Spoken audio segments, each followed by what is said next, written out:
வணக்கம். நீங்கள் இணைந்திருப்பது சமூகத்தின் மதிய நேர பிரதான செய்திகளோடு இணைந்து கொள்ளும் நான் டாரின் புஷ்பராஜா. விரிவான செய்திகளுக்குள் செல்வதற்கு முன்னதாக முதலில் தலைப்புச் செய்திகள். பெண்களை துப்பாக்கியை காட்டி மிரட்டிய அர்ச்சுனா எம்பி கைது, துப்பாக்கியும் பறிமுதல்.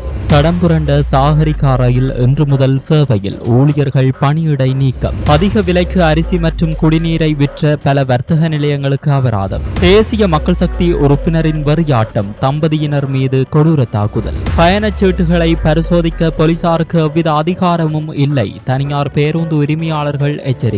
இலங்கையில் நீருக்கு பலியான 2 உயிர்கள், வெளிநாடு செல்ல இருந்தவரும் சாவு. துறவர ஆடையை போர்வையாக கொண்டு போதைப் பொருள் கடத்தல், மகாநாயக்க தேரர்கள் அதிரடி நடவடிக்கை. ஜப்பானில் அதிகாலை மீண்டும் சக்தி வாய்ந்த நிலநடுக்கம். அவை எமது தலைப்பு செய்திகள். இனி தொடர்பான விரிவான செய்திகள். Fourth Monkey Connect coming soon. காணி தகராறு ஒன்றில் பெண் ஒருவரை துப்பாக்கியை காட்டி மிரட்டியமைக்காக நாடாளுமன்ற உறுப்பினர் அர்ச்சுனா ராமநாதன் இளவாளி போலீசாரால் கைது செய்யப்பட்டுள்ளார். காணி பிரச்சனை ஒன்றில் பெண் ஒருவரை துப்பாக்கி முனையில் கொலை செய்ய போவதாகவும் தலையில் துப்பாக்கியால் சுடுவதாகவும் அச்சுறுத்திய சம்பவம் நேற்று முன்தினம் இடம்பெற்றது. அது குறித்தான காணொலி சர்ச்சையாகிய நிலையில் இன்றைய தினம் வாக்குமூலம் வழங்குவதற்காக இளவாலை போலீஸ் நிலையத்திற்கு சென்றுள்ளார். இந்த நிலையில் வாக்குமூலம் பெறப்பட்ட பின்னர் போலீசாரால் கைது செய்யப்பட்டுள்ளார். இதன்போது அவரது கை துப்பாக்கியும் போலீசாரினால் கைப்பற்றப்பட்டது. அவரை மல்லாகம் நீதிமன்றத்தில் முற்படுத்துவதற்கான நடவடிக்கைகளை போலீசார் மேற்கொண்டு வருகின்றனர். கடந்த 25ஆம் தேதி குறித்த காணியை சுத்தம் செய்ய நாடாளுமன்ற உறுப்பினர் சென்றபோது அங்கு வந்த 2 பெண்கள் அதன் ஒரு பகுதி தங்களுக்கு சொந்தமானது என கூறி நாடாளுமன்ற உறுப்பினருடன் வாக்குவாதத்தில் ஈடுபட்டனர். அதனால் ஆத்திரமடைந்த நாடாளுமன்ற உறுப்பினர் அப்பெண்களை தன் கையில் இருந்த கை துப்பாக்கியை காட்டி கொலை செய்வேன் என மிரட்டியுள்ளார். இதேவேளை நாடாளுமன்ற உறுப்பினர் அர்ச்சுனாவால் கொலை மிரட்டலுக்குள்ளான குடும்ப பெண்ணை எதிர்வரும் 29ஆம் தேதி வரை விளக்கமறியலில் வைக்குமாறு மல்லாகம் நீதிமன்ற நீதவான் உத்தரவிட்டுள்ளார். இதன்போது அவரது 1 வயது குழந்தையும் அவருடனேயே இருக்க நீதிமன்றம் நேற்றைய தினம் அனுமதி வழங்கியமையும் குறிப்பிடத்தக்கது. தடம் புரண்டு சாகரிகா ரயில் இன்று முதல் மீண்டும் சேவையில் இணைக்கப்படுவதாக புகையிரத திணைக்களத்தின் போக்குவரத்து அத்தியட்சர் அசங்க சமரசிங்க தெரிவித்தார். கடந்த 24ஆம் தேதி பெலியத்தவிலிருந்து மருதானை நோக்கி பயணித்த சாகரிகா ரயில் வாதுவை ரயில் நிலையத்தில் தடம் புரண்டதுடன் அதில் ரயிலின் 13 பட்டிகளில் 11 பட்டிகள் தடம் புரண்டிருந்தன. மேலும் தடம் புரண்ட சாகரிகா ரயிலில் கடமையாற்றிய சாரதி, காப்பாளர், உதவி சாரதி மற்றும் உதவி காப்பாளர் ஆகிய 4 ஊழியர்கள் ரயில் சேவை கடமைகளில் இருந்து தற்காலிகமாக நீக்கப்பட்டுள்ளனர். இந்த சம்பவம் தொடர்பிலான விசாரணைகள் நிறைவடையும் வரை அவர்களை ரயில் சேவை கடமைகளில் ஈடுபடுத்துவதில்லை என தீர்மானிக்கப்பட்டுள்ளதாக தெரிவிக்கப்படுகிறது. இதேவேளை புகையிரத நிர்வாகத்தின் குறைபாடுகளை மூடி மறைப்பதற்காகவே விபத்துக்குள்ளான சாகரிகா ரயிலின் சாரதி, காப்பாளர், உதவி சாரதி மற்றும் உதவி காப்பாளர் ஆகியோரை பணியிடை நீக்கம் செய்ய நடவடிக்கை எடுக்கப்பட்டுள்ளதாக புகையிரத திணைக்களத்தின் சுயாதீன தொழிற்சங்க கூட்டமைப்பு குற்றஞ்சாட்டியுள்ளது. தொழில்நுட்ப குறைபாடுகள் உள்ள ரயில்களை இயக்குவதிலிருந்து விலகவும் வேக கட்டுப்பாடுகளுக்கு அமைய ரயில்களை இயக்கவும் ரயில் சாரதிகள் சங்கம் தற்போது தீர்மானித்துள்ளதாக அதன் அமைப்பாளர் இந்திக தொடம்கொட சுட்டிக்காட்டுகிறார். அன்றாட வாழ்க்கையின் அனைத்து பொருட்களையும் ஒரே இடத்தில் பெற்றுக்கொள்ள வீட்டி கேஷ் அண்ட் கரி பாரிஸில் லாட்சப்பல். அதிக விலைக்கு அரிசி மற்றும் குடிநீர் போத்தல்களை விற்பனை செய்து பல வர்த்தக நிலையங்களுக்கு எதிராக நுகர்வோர் விவகார அதிகார சபையால் அதிரடி நடவடிக்கை எடுக்கப்பட்டுள்ளது. கடந்த 24ஆம் தேதி கண்டி, திருகோணமலை, காலி, தங்காலை, கிராந்திருகோட்டை மற்றும் ஹபுத்தலை ஆகிய பகுதிகளில் உள்ள பல வர்த்தக நிலையங்களில் இந்த திடீர் சோதனைகள் நடத்தப்பட்டன. கீரி சம்பா மற்றும் ஏனைய அரிசி வகைகளை நிர்ணயிக்கப்பட்ட கட்டுப்பாட்டு விலையை விட அதிக விலைக்கு விற்பனை செய்த வர்த்தக நிலையங்களுக்கு எதிராக சட்ட நடவடிக்கை எடுக்கப்பட்டது. திருகோணமலையில் 1 வர்த்தகர், காலியில் 2 வர்த்தகர்கள், தங்காலையில் 2 வர்த்தகர்கள் மற்றும் கிராந்திருகோட்டையில் 1 வர்த்தகர் ஆகியோருக்கு தலா 1 லட்சம் ரூபாய் அபராதம் விதிக்கப்பட்டது. ஹப்புத்தலை பகுதியை சேர்ந்த வர்த்தகர் ஒருவருக்கு 5 லட்சம் ரூபாய் அபராதம் விதிக்க நீதிமன்றம் நடவடிக்கை எடுத்திருந்தது. அதேவேளை அதிக விலைக்கு குடிநீர் போத்தல்களை விற்பனை செய்த ஹப்புத்தலை பிரதேச வர்த்தகர் ஒருவருக்கு 10 லட்சம் ரூபாய் அபராதமும், அனுராதபுரம் பிரதேச வர்த்தகர் ஒருவருக்கு 1 லட்சம் ரூபாய் அபராதமும் நீதிமன்றத்தினால் விதிக்கப்பட்டமை குறிப்பிடத்தக்கது. அனுராதபுரம் இப்பலோகம பிரதேச சபையின் உறுப்பினர் ஒருவர் உட்பட குழுவினர் தாக்கியதில் காயமடைந்த பெண் ஒருவரும் அவரது கணவரும் வைத்தியசாலையில் அனுமதிக்கப்பட்டுள்ளனர்.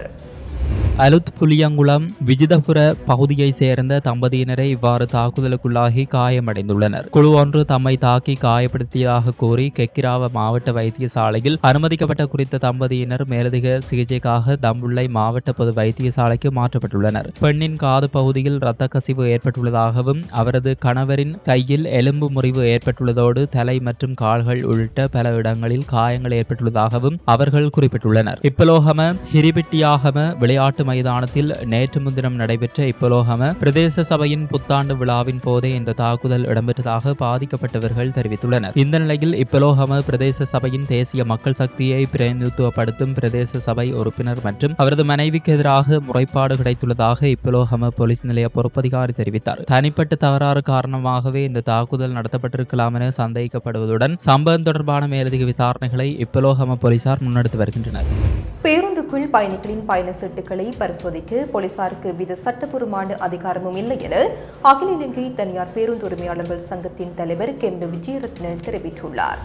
மோட்டார் வாகன போக்குவரத்து சட்டத்தின்படி இவ்வாறான சோதனைகளை முன்னெடுக்கும் அதிகாரம் தேசிய போக்குவரத்து ஆணைக்குழு அல்லது மாகாண வீதி பயணிகள் போக்குவரத்து அதிகார சபை அதிகாரிகளுக்கு மட்டுமே உள்ளது. அவர்கள் முன்னெடுக்கும் சோதனைகளின் போது மட்டுமே போலீஸ் ஒத்துழைப்பு வழங்க முடியும். நேரடியாக தலையிட்டு பேருந்து உரிமையாளர்கள் அல்லது ஊழியர்களுக்கு எதிராக நடவடிக்கை எடுக்க முடியாது என்றும் அவர் தெரிவித்துள்ளார். தற்போது போலீசாருக்கும் தனியார் பேருந்து உரிமையாளர்களுக்கும் இடையே ஒரு சுமூகமான உறவு நிலவி வருகிறது. ஆனால் போலீசாரை ஏவிவிட்டு பேருந்து உரிமையாளர்களுடன் மோதலை உருவாக்க அரசாங்கம் முயற்சிப்பதாக குற்றம் சாட்டியுள்ளார். மேலதிக கட்டணம் வசூலிக்கும் பேருந்து உரிமையாளர்கள் மற்றும் ஊழியர்களுக்கு எதிராக சுற்றறிக்கை மூலம் நடவடிக்கை எடுக்க போலீஸ் முயற்சிப்பது தமக்கு அச்சுறுத்தல் விடுப்பதாக அமையும் என்றும் அவர் தெரிவித்துள்ளார். ஒரு சில ரூபாய் மேலதிகமாக அறவிடப்படுவதாக கூறப்படும் குற்றச்சாட்டுகள் குறித்து கருத்து தெரிவித்த அவர் சில்லறை பற்றாக்குறை காரணமாகவே இவ்வாறான சிக்கல்கள் ஏற்படுகின்றன என்றார். அனைத்து பேருந்து ஊழியர்களையும் இந்த குற்றச்சாட்டில் இணைப்பதை தவிர்க்குமாறு கேட்டுக்கொண்ட அவர் பயணிகள் சரியான கட்டணத்தை அறிந்திருந்தால் தேவையற்ற சிக்கல்களை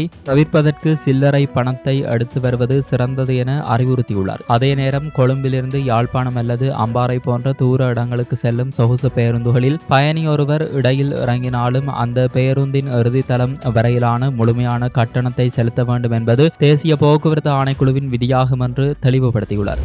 நாட்டின் இருவேறு பகுதிகளில் நேற்றைய தினம் நீரில் மூழ்கி இருவர் உயிரிழந்துள்ள துயர சம்பவங்கள் பதிவாகியுள்ளன. அதன்படி கிளிநொச்சி கனகாம்பிகை குளத்தில் நீராடிய குடும்பஸ்தர் ஒருவர் நீரில் மூழ்கி பரிதாபமாக உயிரிழந்துள்ளார். கனகாம்பிகை குளத்தில் நேற்று பிற்பகல் 3 நீராடிய நிலையில் ஒருவர் நீரில் மூழ்கி காணாமல் போயிருந்தார். அவரை தேடும் பணி நேற்று மாலை முதல் மேற்கொள்ளப்பட்ட நிலையில் இன்று காலை 8 மணியளவில் இரணைமடு நன்னீர் மீனவர்களால் சடலம் மீட்கப்பட்டுள்ளது. கிளிநொச்சி ஸ்கந்தபுரத்தை சேர்ந்த 32 வயதுடைய 3 பிள்ளைகளின் தந்தையை இவ்வாறு சடலமாக மீட்கப்பட்டுள்ளார். இந்த சம்பவம் தொடர்பில் மேலதிக விசாரணைகளை போலீசார் மேற்கொண்டு வருகின்றனர். யாழ்ப்பாணத்தில் அதிஉயர்ந்த மற்றும் நவீன வசதிகளுடனான டில்கோ ப்ளூ ஓஷன் நிறுவனத்தின் மூலம் வழங்கும் யாழ் ராயல் பேலஸ். கட்டுநாய்க்கு சர்வதேச விமான நிலையத்தில் 110 கோடி ரூபாய் பெறுமதியான போதைப் பொருட்களுடன் 22 இளம்பிக்குகள் கைது செய்யப்பட்ட விவகாரம் தொடர்பில் இலங்கையின் மகாநாயக்க தேரர்கள் தமது கடுமையான கண்டனத்தை வெளியிட்டுள்ளனர்.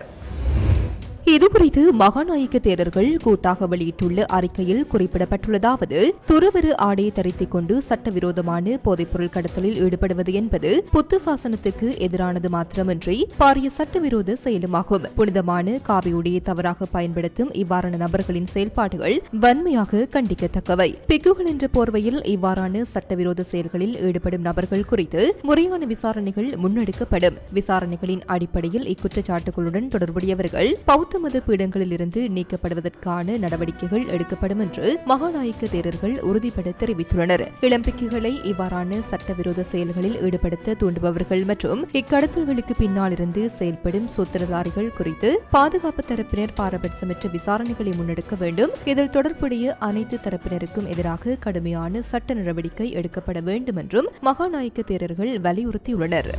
மாகாண சபை தேர்தலை நடத்துவது தொடர்பில் அரசு எடுக்கும் சகல தீர்மானங்களுக்கும் தேர்தல் ஆணைக்குழு முழுமையான ஒத்துழைப்பை வழங்கும் என்று ஆணைக்குழுவின் தலைவர் RMAL ரத்நாயக்க தெரிவித்தார். மாகாண சபை தேர்தல் குறித்து தற்போதைய நிலவரம் பற்றி ஊடகங்களிடம் கருத்து தெரிவிக்கும் போதே அவர் மேற்கண்டவாறு கூறினார். 2017 ஆண்டு எல்லை நிர்ணய அறிக்கை தோற்கடிக்கப்பட்ட பின்னர் பிரதமரின் தலைமையில் நியமிக்கப்பட்டு மீளாய்வுக் குழு உரிய காலத்தில் அறிக்கையை சமர்ப்பித்திருந்தால் மாகாண சபை தேர்தலை அன்றே நடத்தியிருக்கலாம். குறித்த குழு அறிக்கையை சமர்ப்பிக்க தவறிய நிலையில் அடுத்த கட்டமாக என்ன செய்ய வேண்டும் என்பது குறித்து சட்டத்தின் தெளிவான ஏற்பாடுகள் இல்லை. இதுவே தற்போதைய இழுபறிக்கு முக்கிய காரணமாகும். இந்த சட்ட சிக்கல்கள் குறித்து நாடாளுமன்ற விசேட குழுவில் ஆராயப்பட்டுள்ளது. இது தொடர்பில் தெளிவான அறிக்கை ஒன்றினை சமர்ப்பிக்குமாறு சட்ட அதிபர் திணைக்களத்திற்கு அறிவுறுத்தப்பட்டுள்ளது. அந்த அறிக்கை வெகு விரைவில் கிடைக்கும் என எதிர்பார்க்கின்றோம். எல்லை நிர்ணய பிரச்சினைக்கு முரண்பாடற்ற வகையில் முறையான தீர்வு காணப்பட வேண்டும். அப்போதுதான் சிறந்த முறையில் தேர்தலை நடத்த முடியும். தேர்தலை நடத்துவதற்கான ஆக்கப்பூர்வமான சூழலை உருவாக்க தேர்தல்கள் ஆணைக்குழு தயாராக இருக்கிறது என்றார். ஜப்பானின் வடக்கு பகுதியில் கொக்கைடோவில் இன்று அதிகாலை சக்தி வாய்ந்த நிலநடுக்கம் பதிவாகியுள்ளதாக சர்வதேச ஊடகங்கள் செய்தி வெளியிட்டுள்ளன. அதன்படி 6.2 மெக்னிடியூட் அளவிலான நிலநடுக்கம் ஏற்பட்டது. அமெரிக்க புவியியல் ஆய்வு மையத்தின் கூற்றுப்படி நிலநடுக்கத்தின் மையப்புள்ளி செரபெட்ஸ் நகருக்கு மேற்கே 18 கிலோமீட்டர் தொலைவில் அமைந்திருந்தது. மேலும் அது பூமியின் மேற்பரப்பிலிருந்து 81 கிலோமீட்டர் ஆழத்தில் ஏற்பட்டது. இந்த நிலையில் இதுவரை சொத்து சேதம் அல்லது உயிரிழப்பு எதுவும் ஏற்பட்டதாக தகவல் வெளியாகவில்லை. ஜப்பான் வானிலை ஆய்வு மையம் இந்த நிலநடுக்கத்தை தொடர்ந்து சுனாமி எச்சரிக்கை எதனையும் விடுக்கவில்லை. ஒரு வாரத்திற்கு முன்னர் ஏற்பட்டு 7.7 மெக்னிடியூட் அளவிலான சக்தி வாய்ந்த நிலநடுக்கத்தை தொடர்ந்து ஜப்பானின் வடகிழக்கு கடற்படை பகுதியில் ஒரு பெரிய நிலநடுக்கம் ஏற்பட வாய்ப்புள்ளதாக அதிகாரிகள் எச்சரித்திருந்தமை குறிப்பிடத்தக்கது. மட்டக்களப்பு காந்தி பூங்காவிற்கு முன்னால் உள்ள வாகன தரிப்பிடத்தில் நிறுத்தி வைக்கப்படும் மோட்டார் சைக்கிளில் இருந்து பணம் மற்றும் கைபேசிகளை திருடி வந்த இளைஞர் ஒருவரை மட்டக்களப்பு போலீசார் கைது செய்துள்ளனர்.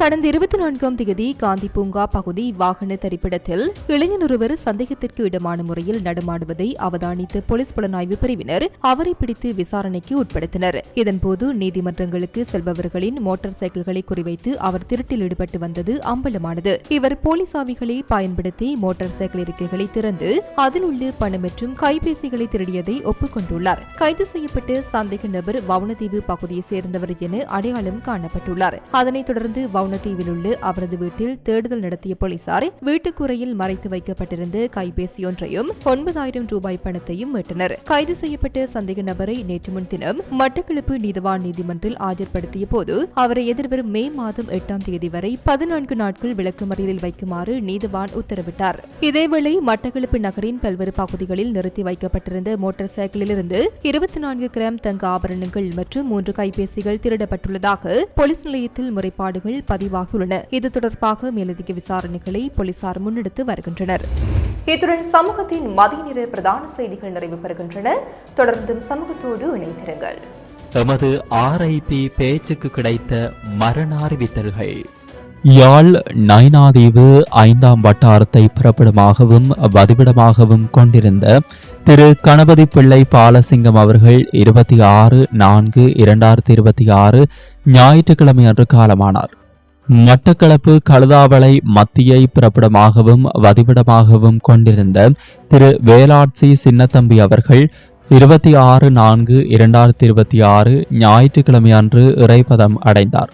யாழ் வடலி அடைப்பை பிறப்பிடமாகவும் வதிவிடமாகவும் கொண்டிருந்த திரு பிரபாகரன் அவர்கள் 26/4/2026 ஞாயிற்றுக்கிழமை அன்று இறையடி சேர்ந்தார். யாழ் நுணாவிலை பிறப்பிடமாகவும் திருவோணமலை சாம்பல் தீவை வதிவிடமாகவும் கொண்டிருந்த திரு ரங்கசாமி ரவிச்சந்திரன் அவர்கள் 25/4/2026 சனிக்கிழமை அன்று காலமானார். மேலே அறிவிக்கப்பட்ட அனைத்து மரண அறிவித்தல் இறுதிக்கிரியை பற்றிய தகவல்களை அறிந்து கொள்ள ரிப் பேஜை பார்வையிடுங்கள். இதற்கான லிங்க் கீழிருக்கும் டிஸ்கிரிப்ஷனில் பார்வையிடலாம். இது போன்ற செய்திகளை தெரிந்து கொள்ள சமூகம் நியூஸ் சேனலை சப்ஸ்கிரைப் செய்து அருகில் உள்ள பெல் பட்டனை கிளிக் செய்யுங்கள். மேலும் இது போன்ற செய்திகளை உடனுக்குடன் தெரிந்து கொள்ள சமூகமீடியா.com என்ற இணையதளத்தின் வாயிலாகவும் எங்களுடன் இணைந்திருங்கள்.